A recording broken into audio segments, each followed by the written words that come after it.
What's going on, people? This is Johnny Salmon back with another video, and this time we're digging deep into the Israel Adesanya Alex Pereira fight that went down at UFC 281.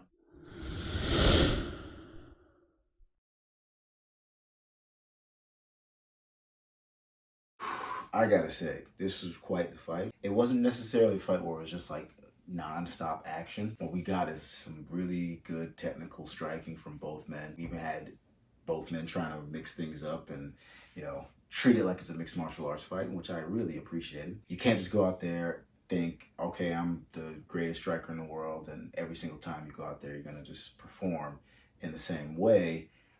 You're gonna, especially considering the caliber of strikers that Adesanya and Pereira are, they decided to mix things up so they can throw off the other guy. So that was really, really smart on both men's part. From what I could tell, Izzy really, he won most of the fight up until that last round. He won the first round. Pereira hurt really bad. Possibly could have finished him at the end of the first round if there's just another 20 seconds left in that round. He was on his way out. Pereira, he held on, came back in the second round, close second round. I think Pereira may have got it. I think he ended up getting a little bit of a takedown there, so he was able to make an argument to get himself back into the fight really well. After that, Adesanya, he took him down. He dominated him in the third round. Fourth round, Pereira was very tired. Adesanya was just picking him apart, essentially, but Pereira would get some shots in, particularly at the end of the round. He was able to get a few shots in. Now, watching that, I realized judging is not a exact science. So based off of that, I was thinking Izzy was probably up 3-1, but some judges could have it 2-2. Really, really tight, close round. One of the major factors was Izzy being up against the fence. And now he usually does really well once he hits that black line, that little inner circle line, right before the cage in the octagon. He usually starts to step off and try to regain the center when he sees himself getting that far towards the cage. Pereira, one, he cut him off, put a lot of pressure on him, and kept backing him up and putting him in those positions. Two, I think, maybe it was a lapse in judgment. It's possible, for Adesanya, because really that is where he lost the fight, was basically having his back up against the fence. And once he had his back up against the fence, Pereira was able to create a little bit of pressure, create some chaos, and really just going for broke, throwing for the fences, against the fence, right? He's just throwing hard shots. Like I said in my previous video on these two, Pereira is very accurate. So he's very accurate, he's very powerful. So when you have that combination together, it could really make a devastating power puncher, That's what makes a power puncher so much dangerous, because it'd be different if he was just winging punches and throwing and hoping and closing his eyes. He throws, he knows exactly where he wants his punches to go, and he hurt Adesanya a couple of times, particularly with the left hook. He hurt him, had him on rubbery legs and really on his way out, and the referee came in, saw enough, waved off the fight.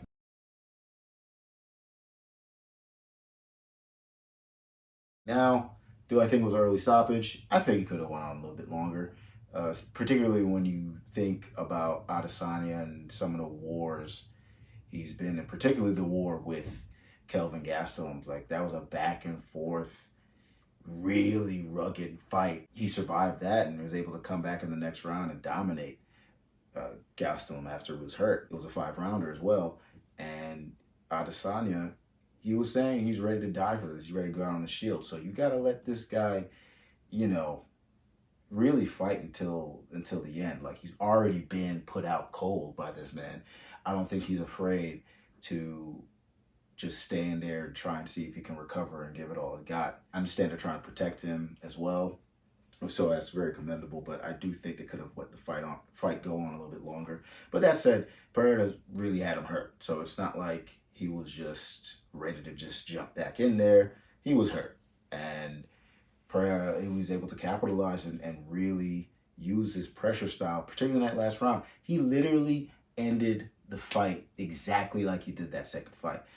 In the second fight, Pereira was down and it looked like he could lose the fight. And he went out there and put so much pressure on Adesanya that he was able to open up a left hook that knocked him out. Similar in this fight. He put so much pressure on him, throwing punches and bunches, really ups the volume, really gets Adesanya's back up against the fence, which makes it way harder for him to defend punches. When you're in the ring on the ropes, you're able to lean on those ropes a little bit. They have some give, and you can get your head out of the way, even over the top of the rope. Not the same thing when you're in a cage. When you're in a cage, bing, that's about it. You can't lean any further back. You're right there. You're squared up. And Adesanya spent way too much time there, and he had to pay the price for it. What are my big takeaways? I think that, one, there needs to be an immediate rematch because, one, it was a very exciting fight, and two, you had Adesanya was a long-time incumbent champion, like defended the belt against everyone. He beat guys twice, and just completely cleaned out the division. So you got to give him another shot at Pereira. But what does he change if he comes into the rematch?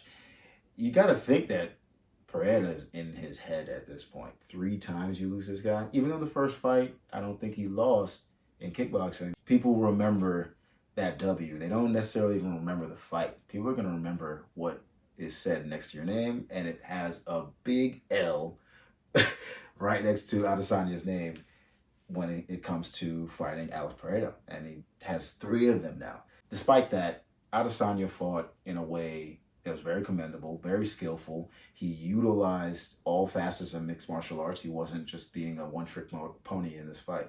And that's really what's impressive. He should really hold his head high just based off of that. And Pereira, same thing as well. He tried to actually mix things up as well. Both guys try to treat it like a mixed martial arts fight. And that's what makes both competitors so talented, really, really dangerous guys. They're specialists, but they're clearly willing to mix things up in order to get a victory. I think Pereira is a tough fight for Adesanya. Just no doubt about it. I feel like Adesanya, the size difference is so huge. When you're at a size disadvantage like that, when you get to tie-ups, into wrestling, clinches, it could eventually even exhaust you. Like, I feel like Adesanya had Pereira up against the cage a lot of the time in tie-ups, and he got exhausted because he's holding the bigger man up against the fence. Even though Pereira got tired from that as well, him holding in there just, doesn't help. It saps your energy as well, particularly you have to hold up someone who's maybe 20 pounds heavier than you on the night of fight. Pereira, I think volume really is a concern. I could easily see Adesanya coming back and getting a victory on points in the next fight if he just says, hey, let me watch out for his pressure. But if Pereira is able to up his volume without even throwing significant power, just probing shots, if he's just using a lot more measurements, which he did at times during the fight, but then he would get into times where he just kind of become conservative and reserved again and kept his hands at home for a while. And that kind of got him outpointed the rest of the other rounds.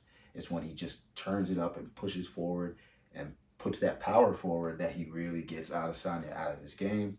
And he was able to produce these knockouts that, that's happened in the past. So, him focusing a little bit more on volume, just a bit more, not like, a ridiculous amount more. Just a bit more volume out of Pereira will make him an even tougher matchup for Adesanya in the next fight. I think Adesanya, I think a pressure game for him actually may be to his benefit. Rather than just dance on the outside the entire time, put a little bit of pressure on Pereira a little bit. I understand Pereira is a bigger fighter and he has big power, great counter striker, but just because you put pressure doesn't necessarily mean you have to leave yourself open.